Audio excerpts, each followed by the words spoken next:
Alexis Sanchez. It's getting desperate, isn't it?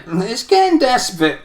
Hello everyone and welcome to the West Ham Transfer Rumours Show. But we're kicking it off. Before we get into the ridiculous rumours, we're kicking it off with some breaking news. West Ham have reached an agreement with Chelsea over the signing of Pierre Ekwah. That transfer will go through on Wednesday when the transfer window opens. We've had him on trial for a little while towards the end of the season. He's played in a few under-23 games for West Ham, so Moyes and his staff will know exactly what he's all about. Unlike Moyes, never heard of him until a few weeks ago, but he's 19 years old, plays defensive midfield. He joined Chelsea a couple of years ago, 2018, so 3 years ago he joined Chelsea. Obviously hasn't made it, which is no surprise really. They are a bit ruthless, Chelsea, and they do make errors though, judging their youngsters. The fee for West Ham is approximately 1.2 million, but there's a substantial sell-on clause. So should he make it at West Ham and move on for the big bucks, Chelsea will be cashing in. So Pierre Ekwah looks like to be our second summer signing after Thierry Neves from Reading. Looks like we're going after the youngsters and might break into the first team. As I said, he's predominantly a defensive midfielder, but he can also cover the left side of the centre-back positions too. So possibly and expectedly, welcome to West Ham, Pierre Ekwah. Now, before we get into the rest of the transfer rumours, and there's a few ridiculous ones kicking about, can I just point you in the direction of our sponsors, OneFootball. A fantastic free app for football fans. Get it downloaded, the link is in the description and the pinned comments. You download it, it's completely free. You select the teams or countries. The Euros just round the corner, kicking off on Friday. You might want to follow your relevant country, keep up to date with all the news, whether it's transfer rumours, whether it's injury news, and to keep up to date with it as well as breakdowns of the squads and the players and so on and so forth. Myself and Gonzo have used it all season. Every build-up show that we do prior to West Ham game, we go live, we take a look at the West Ham team, and whoever we are playing, we use the OneFootball app. They're quick. As soon as the lineups are announced on social media via the official clubs, it's on the OneFootball app as well, so they're ahead of the game. They're completely free and it's the best app for a football fan, in my own personal opinion. We've worked with them in the past, we're working with them in the month of June, and in between, myself and Gonzo have used them daily. As I said, the link is in the description and the pinned comments, so get downloaded for free. Now, shall we get on with some transfer rumours? We're going to start with what was the sort of like the first hokey-cokey transfer rumour for West Ham of the summer in Sam Johnstone. He was coming, he wasn't coming, he was coming, he wasn't coming, and he's not coming. Essentially, we were linked with him.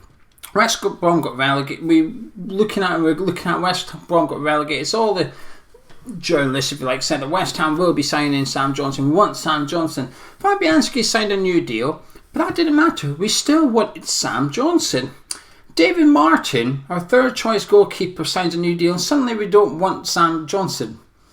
So our number one keeper signed a new deal doesn't bother the fact that we might want a new goalie, but the third choice goalkeeper does. So how that one works, I don't know. I'm aware, I've always been a bit sceptical about this rumour, and that's probably impacting the way I see it. But the latest rumours are Sam Johnstone will not be joining West Ham. He's probably off to Watford, by the way.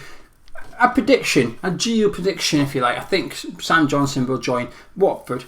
Now for the second transfer rumour, hokey-cokey, is Alex Kral. A week ago we got told everything was pretty much done. All we had to do was communicate with his club. We'd spoken to him, but not the club, and there was a deal agreed between West Ham and Alex Kral.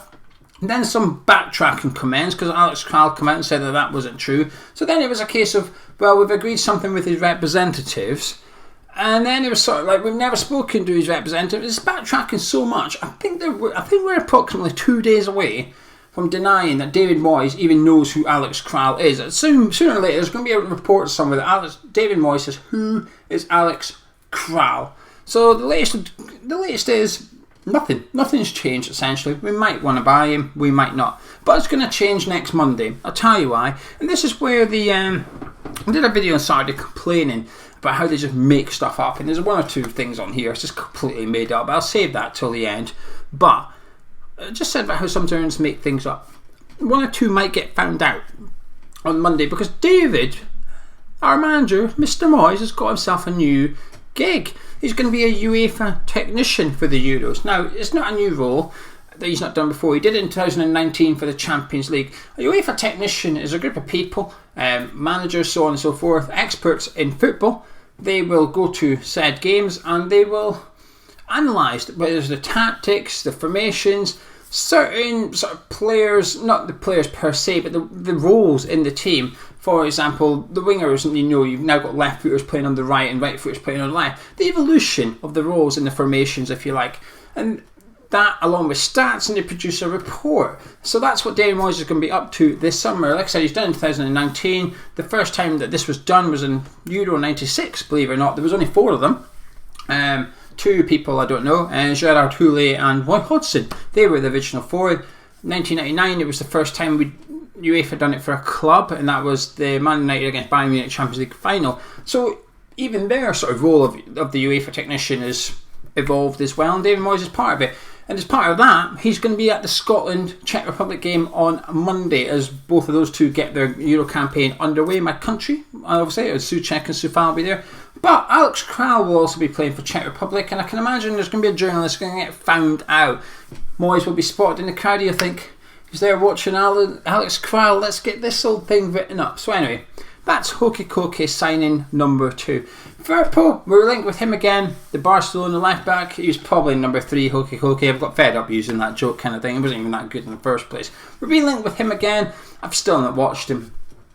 I still don't know anything about him except he's a left back and he's signed for Barcelona. I could see why we would be after a left back.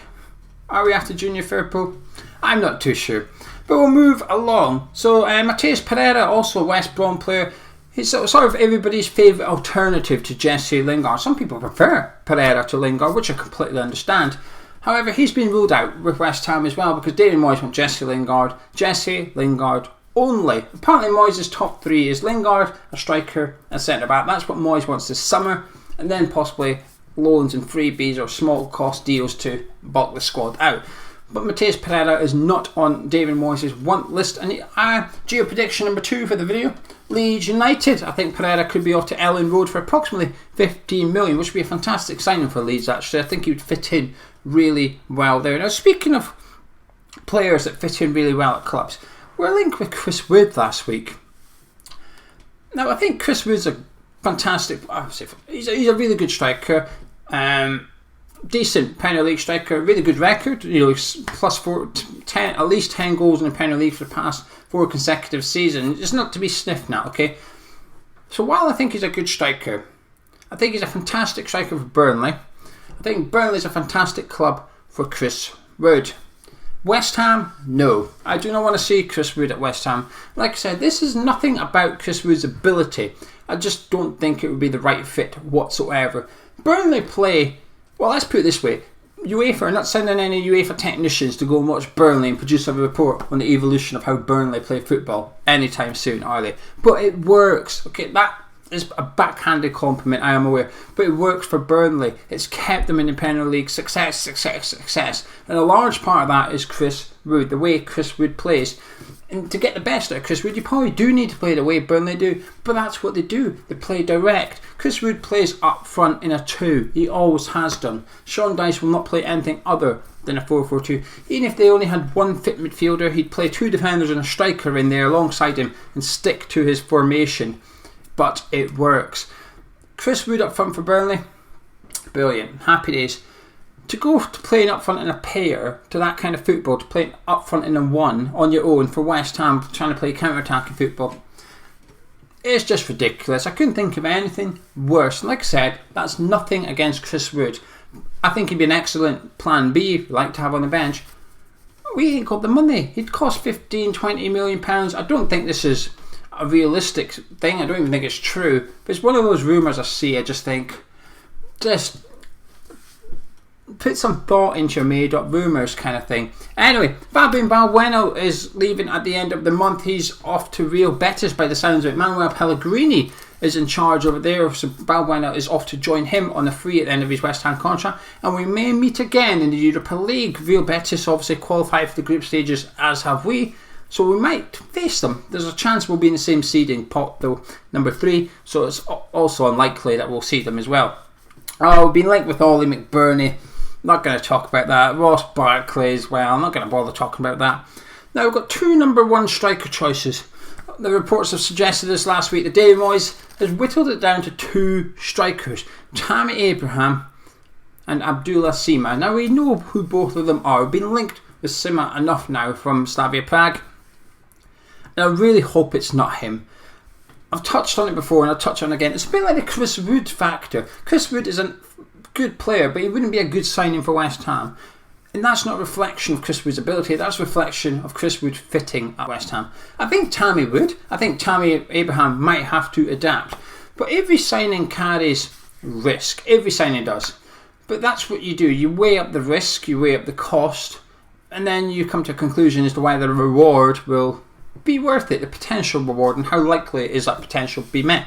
I think with Tammy Abraham, it ticks all the boxes for me. Like I said, I think he would have to adapt a little bit, but I think he can do that. He's proven in the Premier League, he's young, we know he can live in England. There's not much I don't like about him. There's only 2 questions remain for Tammy Abraham should he move to West Ham. A, can he slightly adapt, or can we slightly adapt? B, the money.